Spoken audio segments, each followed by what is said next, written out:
Census है, इसकी कोई जरूरत नहीं है। 33% आप महिलाओं को सीधा दे दीजिए। और दूसरी बात, इसको बदलिए, इसको आप बदलिए। कैमरा नहीं है सर, कैमरा नहीं है, आपको ही दिखाएंगे सर, पूरा भाषण में आपको ही दिखाएंगे। ये आप बदलिए। ये जो लिस्ट है, ये ओबीसी समाज का अपमान है। 90 लोग हिंदुस्तान के सेक्रेटरी हैं, उनमें से 3 लोग ओबीसी समाज के हैं, 5% बजट को कंट्रोल करते हैं।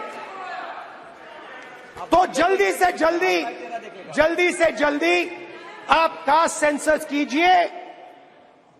जल्दी से जल्दी जो हमने कास्ट सेंसस किया था उसका डेटा आप रिलीज कीजिए, और अगर आप नहीं करेंगे तो हम कर डालेंगे। Thank you. धन्यवाद। माननीय गृह मंत्री जी।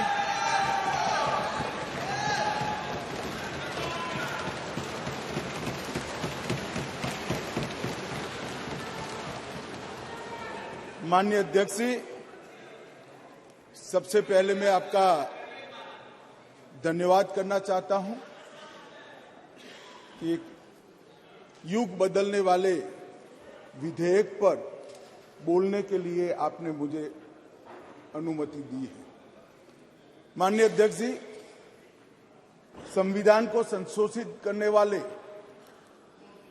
128वें संविधान संशोधन के समर्थन में बात करने के लिए मैं यहां खड़ा हुआ हूं।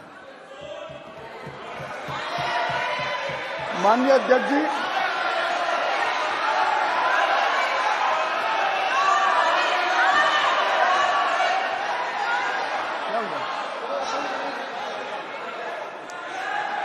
माननीय अध्यक्ष जी,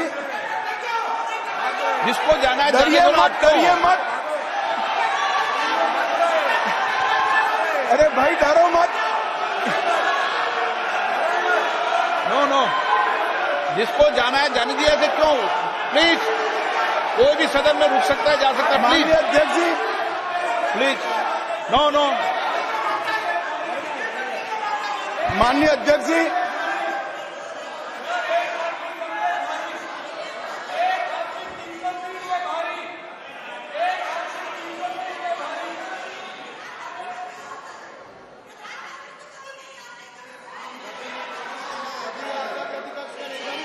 माननीय गृह मंत्री जी। माननीय अध्यक्ष जी,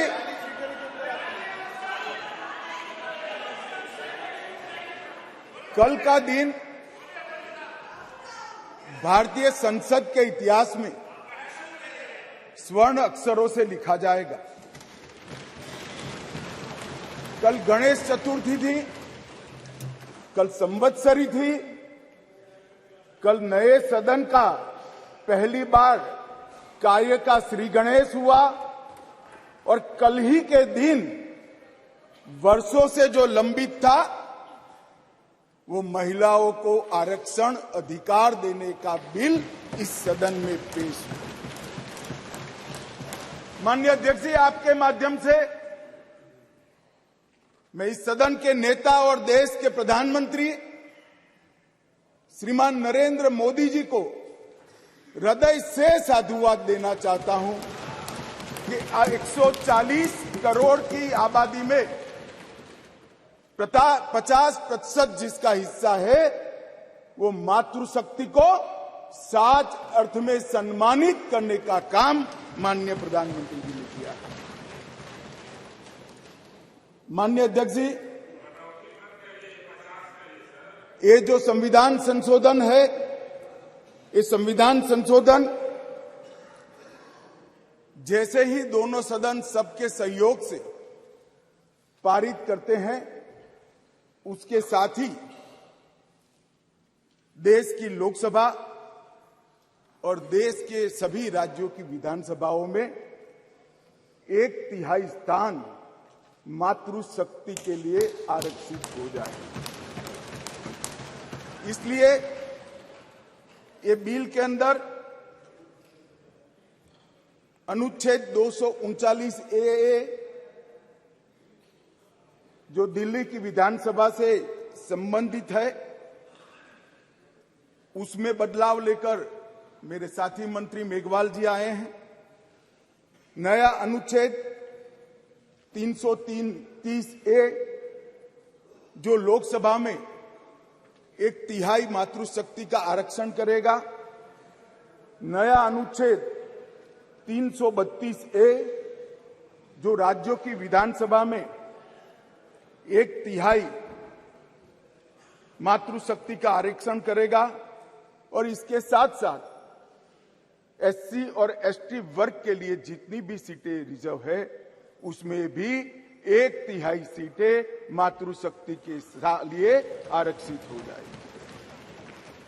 माननीय अध्यक्ष जी, इसके साथ महिलाओं के अधिकार की एक लंबी लड़ाई का अंत हो जाएगा और जिसकी कल्पना इस G20 की बैठक में सम्माननीय नरेंद्र भाई ने समग्र विश्व के सामने रखी, वुमन लेड डेवलपमेंट, उसके नए युग के श्री गणेश इसी बिल से होने जा रहे हैं। क्योंकि अब इस देश की माता, इस देश की मातृशक्ति, इस देश की बेटी न केवल नीतियों के अंदर अपना हिस्सा पाएगी, नीति निर्धारण करने में भी अपने पद को सुरक्षित कर पाएगी। माननीय अध्यक्ष जी, कुछ पार्टी के लिए महिला सशक्तिकरण एक पॉलिटिकल एजेंडा हो सकता है। कुछ पार्टियों के लिए महिला सशक्तिकरण, माननीय अध्यक्ष जी, एक राजनीतिक मुद्दा हो सकता है। कुछ पार्टियों के लिए महिला सशक्तिकरण का नारा ये चुनाव जीतने का एक हथियार हो सकता है, परंतु मेरी पार्टी और मेरे नेता नरेंद्र मोदी जी के लिए महिला सशक्तिकरण राजनीतिक मुद्दा नहीं है।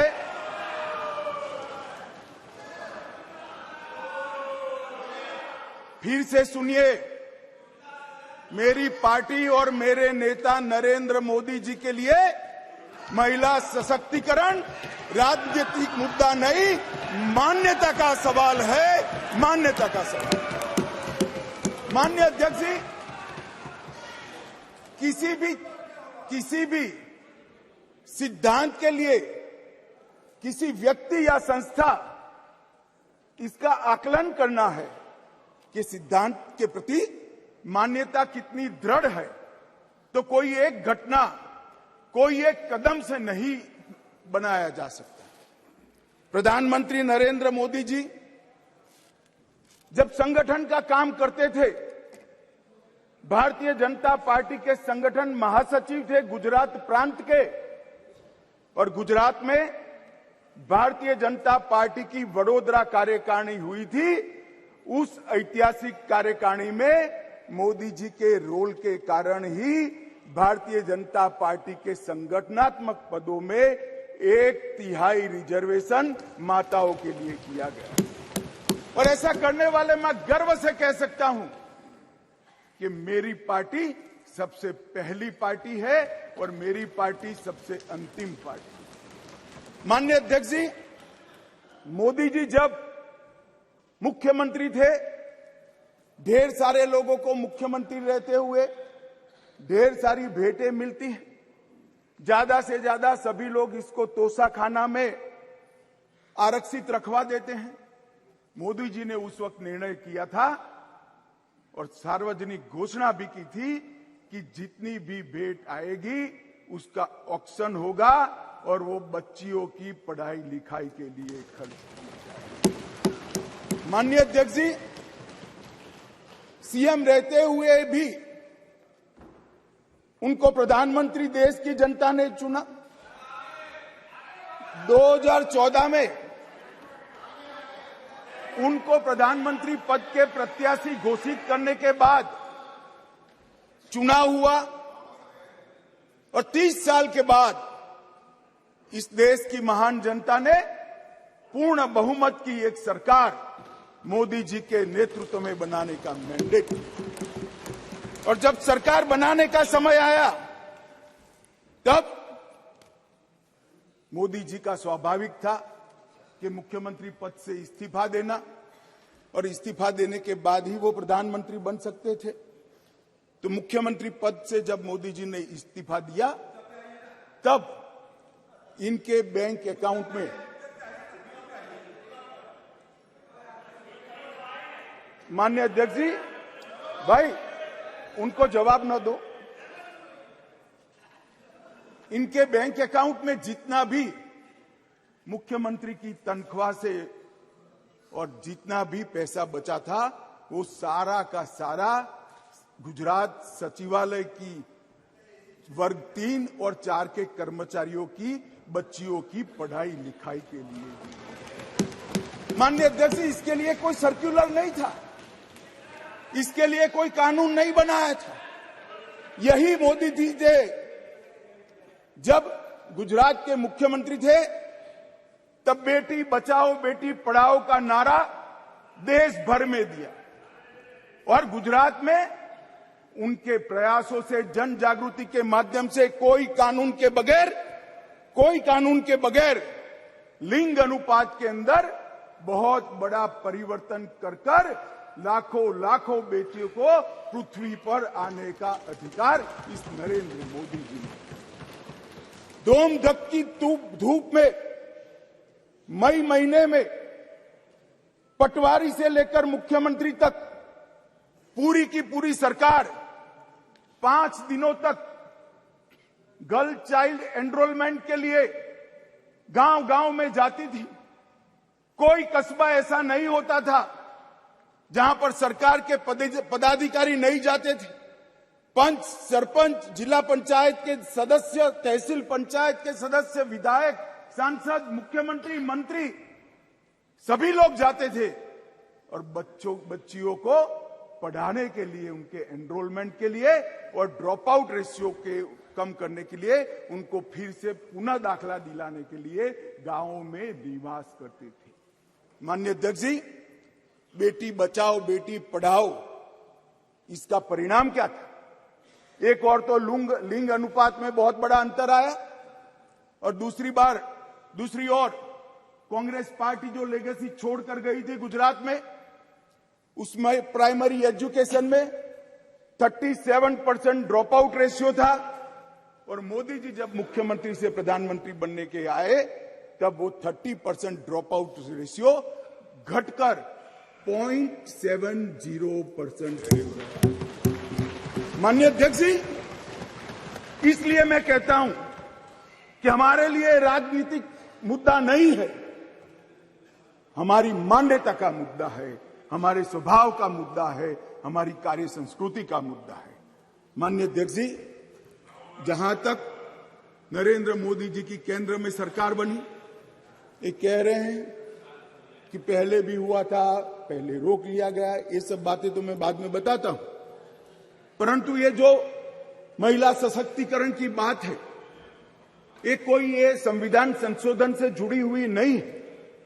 महिलाओं के लिए सुरक्षा, सम्मान और सहभागिता, ये तीनों चीजें जिस दिन मोदी जी ने इस देश के प्रधानमंत्री पद का शपथ लिया, जिस दिन से भारतीय जनता पार्टी की सरकार बनी, इस सरकार का श्वास और प्राण दोनों बने हुए हैं। माननीय अध्यक्ष, कई ऐसी चीजें हैं जो हुई है। आज मैं कहना चाहता हूं माननीय अध्यक्ष जी, जिस दिन मोदी जी इस देश के प्रधानमंत्री बने, इस देश के 70 करोड़ लोग ऐसे थे जिनके घर में बैंक अकाउंट नहीं था। मोदी जी ने जनधन योजना चालू करी, बैंक अकाउंट खोलने का अभियान चालू किया, 52 करोड़ बैंक अकाउंट खोले गए और 52 करोड़ बैंक अकाउंट में से 70% बैंक अकाउंट माताओं के नाम से खोले गए। माननीय अध्यक्ष जी, माताओं के नाम से आज महिला सशक्तिकरण हुआ है। सारी योजनाओं का जो पैसा जा रहा है माननीय अध्यक्ष जी, किसने 10 मिनट दिए मुझे? आप वहां बैठकर टाइम दोगे? अरे सुनने की आदत डालो भाई। आप वहां बैठकर मुझे टाइम दोगे? माननीय सदस्य प्लीज, मैं मेरी पार्टी के टाइम में बोल रहा हूं। आप कौन फैसला करने वाले होते हैं? माननीय गृह मंत्री जी। माननीय अध्यक्ष जी, आज कोई भी स्कीम का पैसा जाता है तो वो महिला के बैंक अकाउंट के अंदर जाता है। माननीय अध्यक्ष जी, कांग्रेस ने इस देश में 5 दशक से ज्यादा शासन किया। 11 करोड़ परिवार ऐसे थे जहां शौचालय नहीं था। गरीबी हटाओ के नारे दिए, मगर गरीबों की कोई व्यवस्था नहीं कर पाई थी। और जब एक घर में एक शौचालय नहीं होता है तो मान्यवर सबसे ज्यादा तकलीफ युवा बेटी, बहन और मां को होती है। मान्यवर, शौचालय न होने की पीड़ा तो वही जान सकते हैं जिनके घर में युवा बेटी हो और शौचालय न हो।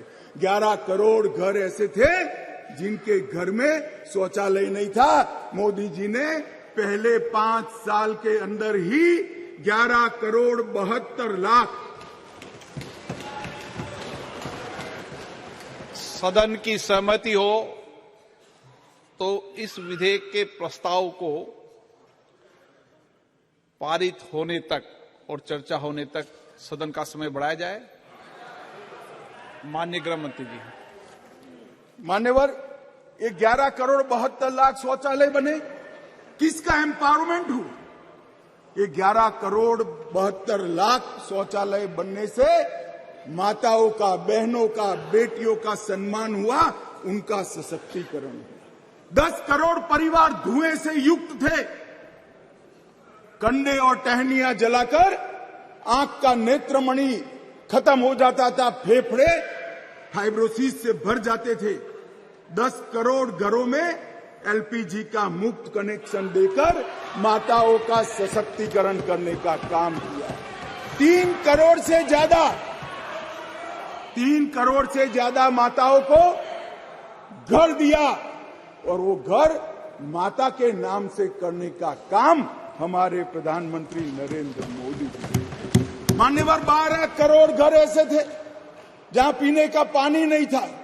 अब जो समाज के अंदर रहते हैं, जो जमीन को जानते हैं, उनको मालूम है कि घर में पीने का पानी नहीं है तो पीड़ा सबसे ज्यादा किसको होती है, किसको ज्यादा तकलीफ होती है। घर में पीने का पानी नहीं है तो घर की माता को ही तकलीफ होती है।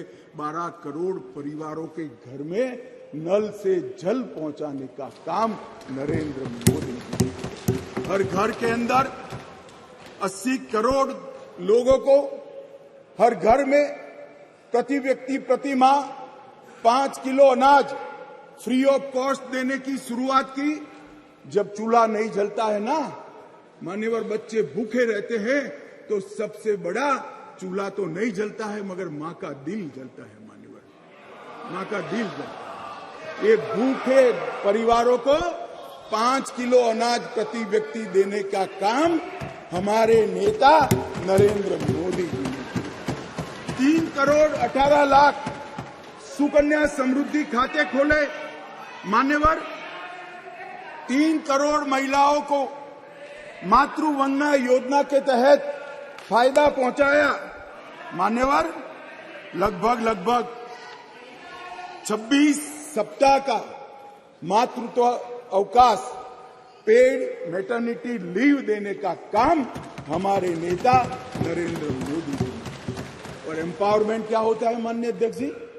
आज दुनिया भर में विमान उड़ाने वाले पायलट में महिलाओं की संख्या 5% है, भारत में 15% है और ये 10 साल में बढ़ेगी। इसको एम्पावरमेंट। मान्यवर, हम ये जो बिल लेकर आए हैं,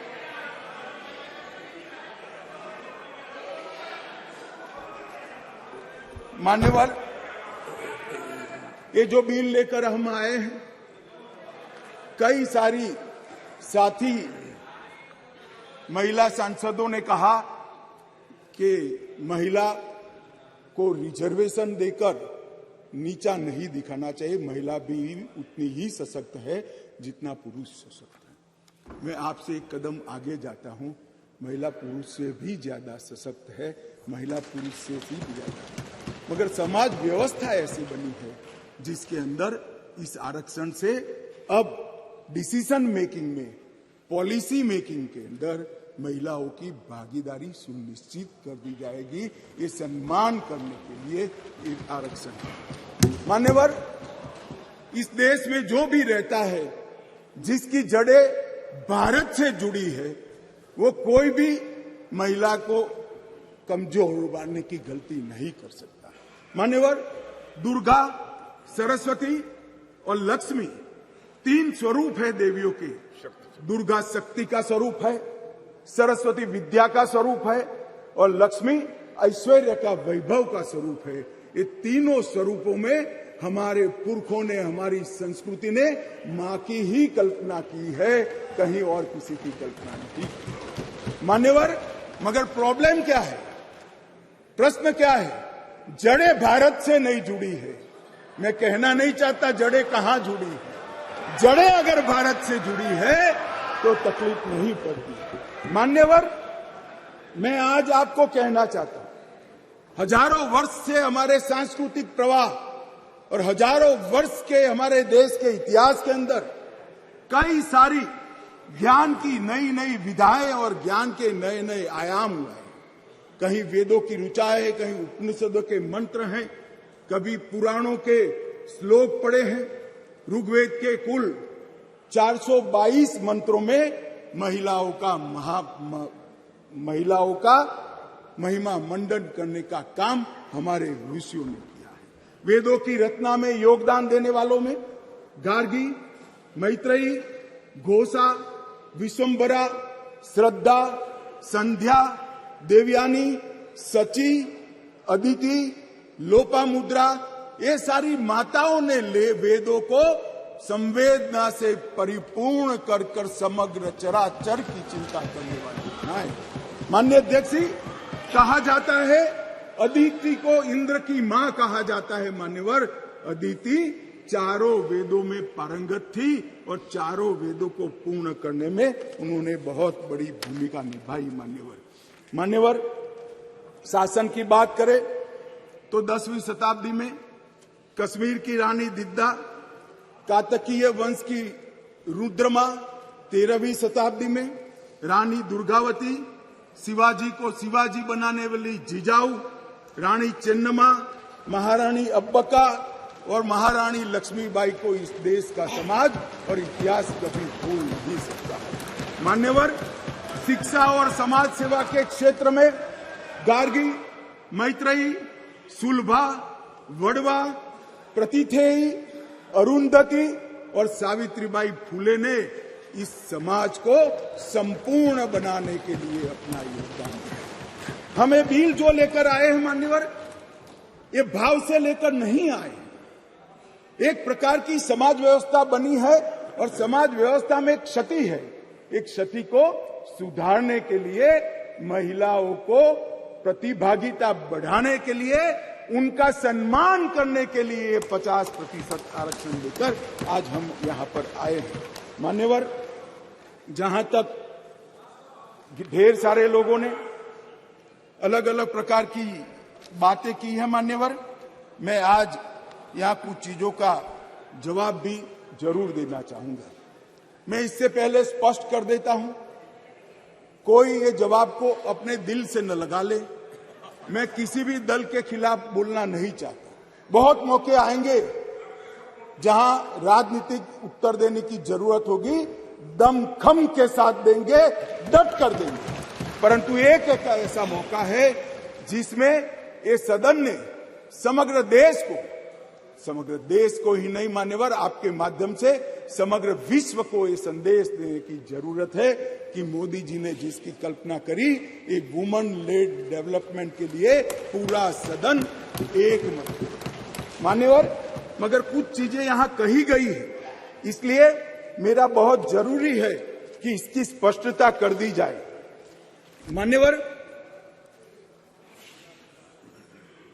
मान्यवर, ये जो प्रयास है, ये वो 5वां प्रयास है। पहली बार महिला आरक्षण बिल नहीं आ रहा है। पहली बार ये संविधान संशोधन नहीं आया है, तो क्या हुआ वो 4 संविधान संशोधनों का? क्यों आज मोदी जी ने लेकर आना पड़ा? देवगौड़ा जी से लेकर मनमोहन सिंह जी तक, बीच में 2 बार अटल जी ने, 4 बार प्रयास हुए, क्यों नहीं हुआ? कौन कारण था? किसके कारण पास नहीं हुआ? क्या प्रयास अधूरे थे? क्या मंशा अधूरी थी? या कुछ लोगों ने इस प्रकार का किया कि आगे हो ही न पाए? मान्यवर, ये मैं जरूर बताना चाहता हूं। मान्यवर, सबसे पहले इस संविधान संशोधन विधेयक 81वें संशोधन विधेयक के रूप में 12 सितंबर 1996 में आया, देवगौड़ा जी लाए। मुझे कोई आपत्ति नहीं है भाई, इसका पूरा यश कांग्रेस पार्टी में के अकाउंट में डालना है तो डाल दीजिए, आप भी वोट दे दीजिए, सहमति दे दीजिए, अपने आप आपको वोट मिल जाएगा। परंतु मैं जो स्थिति है, जो सच्चाई है, वो देश की करोड़ों माताओं बहनों को बताना चाहता हूं। ये विधेयक को पहली बार लेकर आए एचडी देवगौड़ा प्रधानमंत्री जी थे, तब ये सरकार लेकर आई। मान्यवर, उस वक्त कांग्रेस पार्टी विपक्ष में बैठा करती थी। देवगौड़ा जी की नहीं, और उनके ही कारण गिर गई थी, सरकार में नहीं थे, सरकार में नहीं थे। अरे बैठो यार।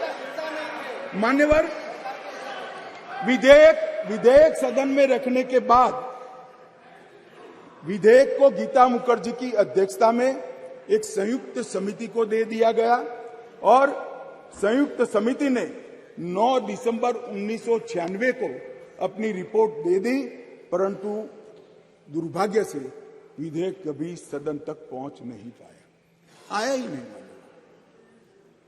क्या हुआ मालूम नहीं।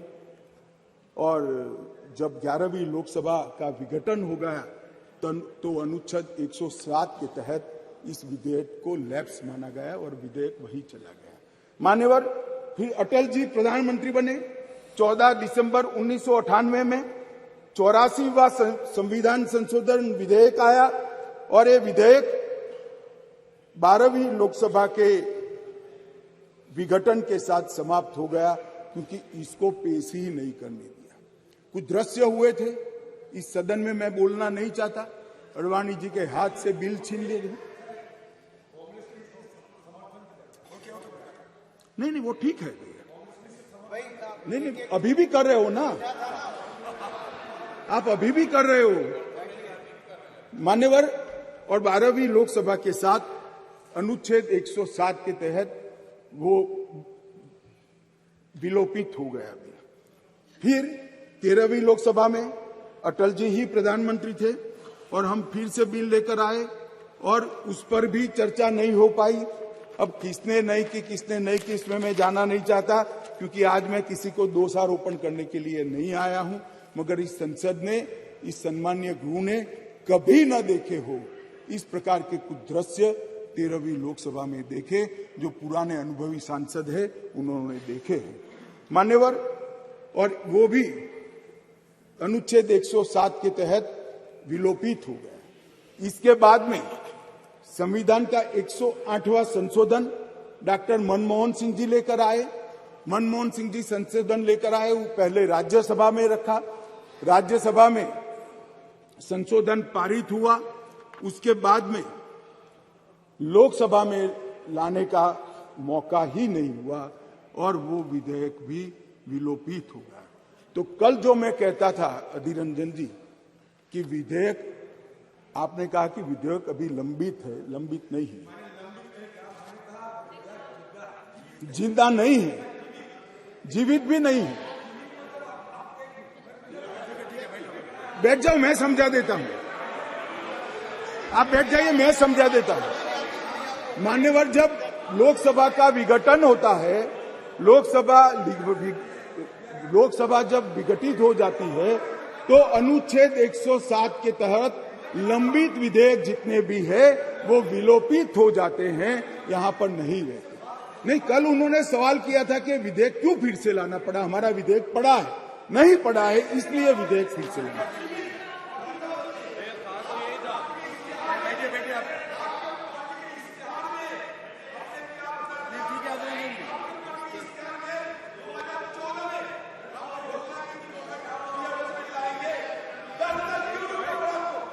माननीय गृह मंत्री जी, माननीय गृह मंत्री जी, माननीय गृह मंत्री जी इनको अनुमति नहीं दी आप। मान्यवर मुझसे 10 साल का हिसाब मांग रहे हैं, अपने 60 साल का हिसाब नहीं देते हैं। अब कौन समझाए, देश की जनता देख रही है। मान्यवर ये विधेयक 5 बार आया, 4 बार आया, 4 बार पारित नहीं हो पाए। हर बार इस देश की मातृशक्ति को हमारे सदन ने निराश किया है। मैं आज पक्ष विपक्ष के सभी दलों से प्रार्थना करना चाहता हूं कि हम सब एकत्रित होकर ये नई शुरुआत को आज सर्वानुमत से संविधान को संशोधित कर मातृशक्ति को आरक्षण देने का।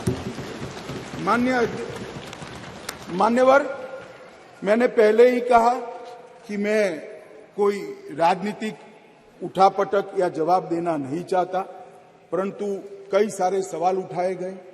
हमारी मंशा पर भी सवाल उठाए कि भाई तुरंत अमल में क्यों नहीं लाते, डिलिमिटेशन कमीशन क्यों और 2026 क्यों। मैं सारी चीजों का एक एक कर जवाब देना चाहता हूं।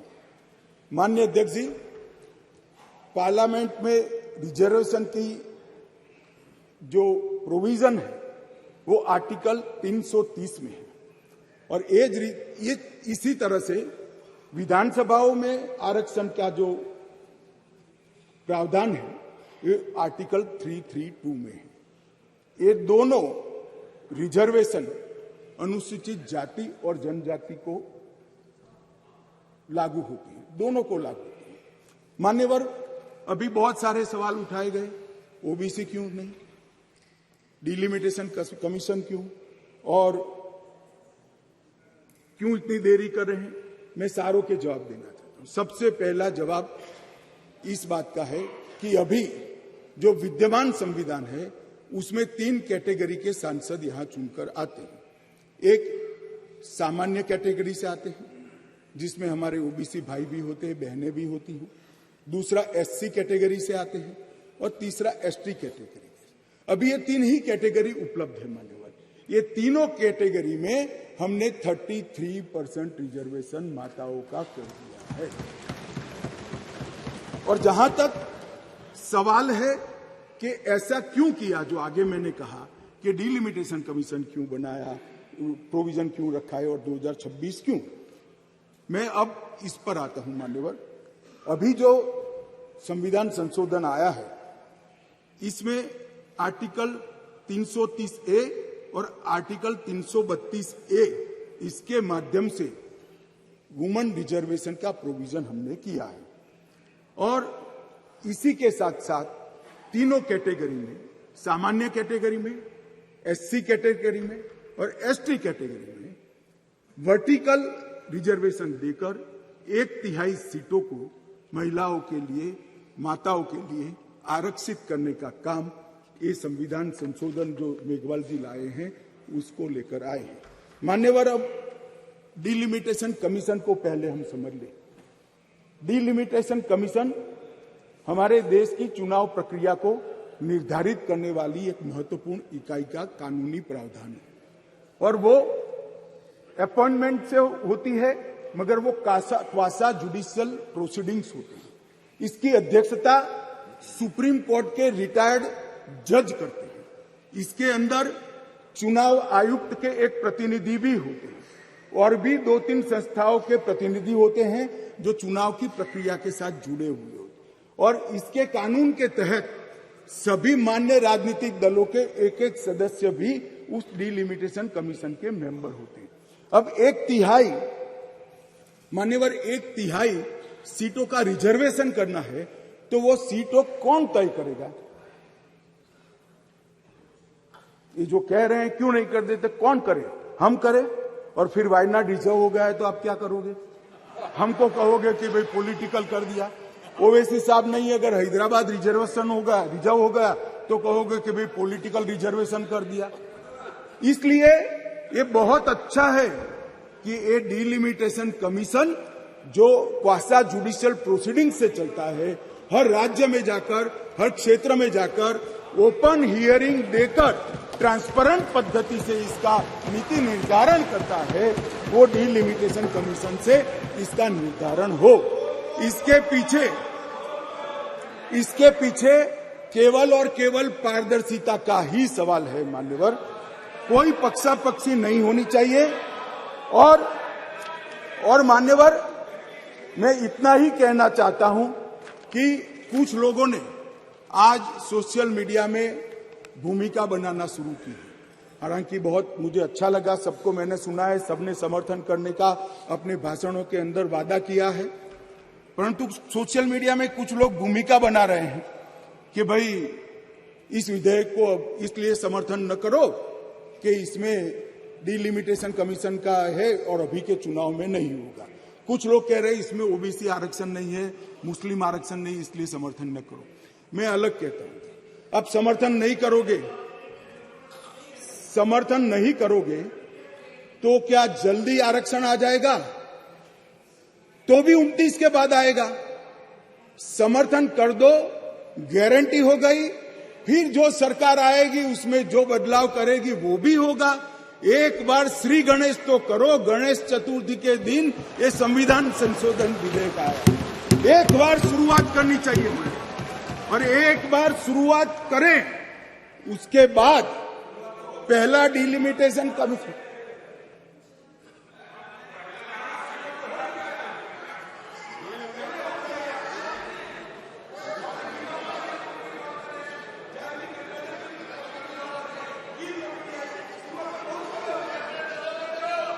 मगर पारित नहीं हुआ मान्यवर। ये कमेटी में रखना ही शुरुआत मानते हैं। इनके जो नारे हैं गरीबी हटाओ जैसे हैं, 50 साल हो जाए मगर गरीबी नहीं हटती। हम ऐसे नहीं है मान्यवर। हम तो जो कहते हैं मोदी जी के नेतृत्व में जो कहा जाता है वो किया जाता है मान्यवर। इससे कोई देरी नहीं होनी है। चुनाव के बाद तुरंत ही जनगणना और डिलिमिटेशन दोनों होंगे और बहुत जल्द ये दिन आएगा कि सदन में 1/3 माताएं यहां बैठकर देश के भाग्य को तय करती होगी मान्यवर। अभी हमारे साथी सांसद अभी चले गए।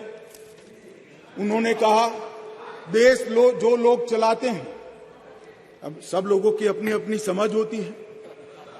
उन्होंने कहा कि देश जो लोग चलाते हैं उसमें सिर्फ 3 ओबीसी है। अब इनकी समझ है कि देश सेक्रेटरी चलाते हैं, मेरी समझ है देश सरकार चलाती है मान्यवर। संविधान की स्कीम है, देश की नीतियों का निर्धारण इस देश की कैबिनेट करती है, इस देश की सरकार करती है, इस देश की संसद करती है। और आंकड़े अगर आपको चाहिए तो मैं बता देता हूं, सुनने के लिए आप बैठे नहीं हो। भारतीय जनता पार्टी के सांसद में 29%, 85 सांसद ओबीसी कैटेगरी के हैं। कंपैरिजन करना है तो आ जाइए। और मंत्री भी 29 ओबीसी कैटेगरी के मान्यवर। सस्ते चुनावी वादे करना और पॉलिटिकल भाषण करना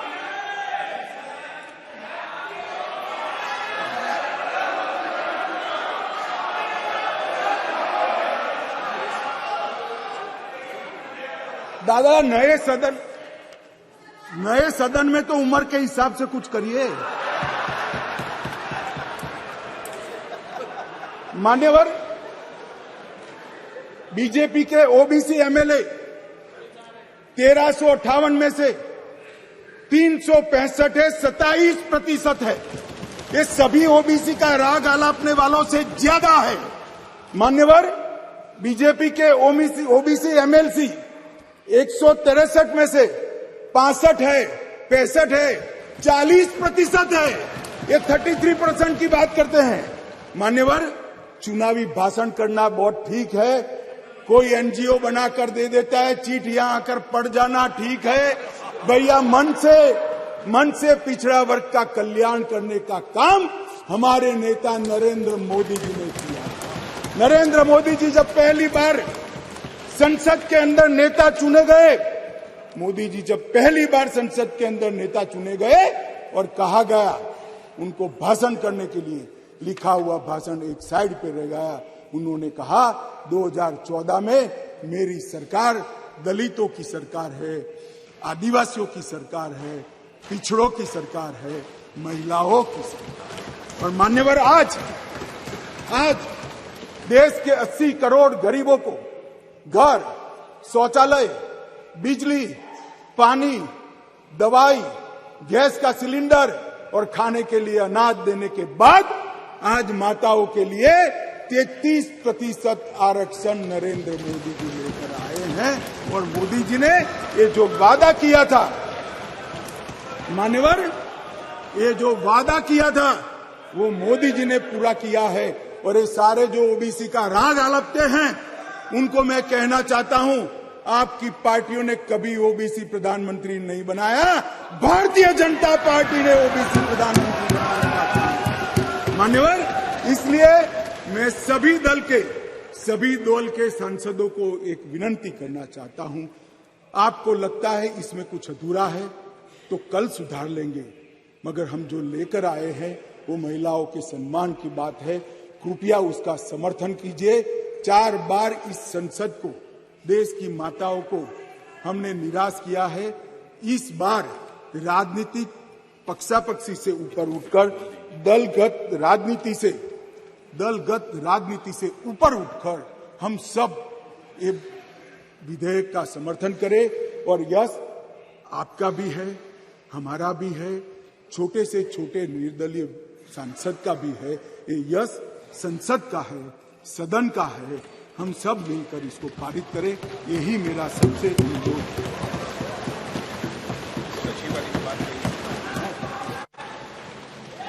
no please, Arjun Meghwal ji.